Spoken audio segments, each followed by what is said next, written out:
El Chuyachake. Hi eren dos germans petits, que vivien en un poblat, envoltat d'arbres i rierols. Una tarda, la seva mare els va dir que no s'allunyessin, però sentint una música van buscar d'on venia. Ells van veure el veí escanyolet, que tocant la seva flauta els va portar pel bosc, però no li van mirar la seva pota de bou, doncs era el graciós Chuyachake, que amb la forma del veí els portava a jugar al seu poble petit, cobert per grans plantes.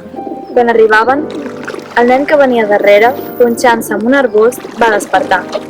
Després va sacsejar el seu germà, que va avançar sense fer-li cas. I abans que el Chuyachake els enxampés, va marxar.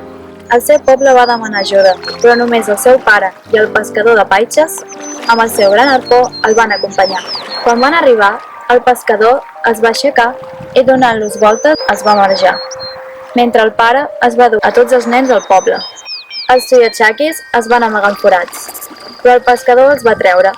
Ells, cansats de córrer, li van prometre que no molestarien més els marrecs. Aleshores el pescador, clavant el seu ferro a la part alta d'un arbre, els va dir: «Si el traieu, fent un castell humà, us perdonaré».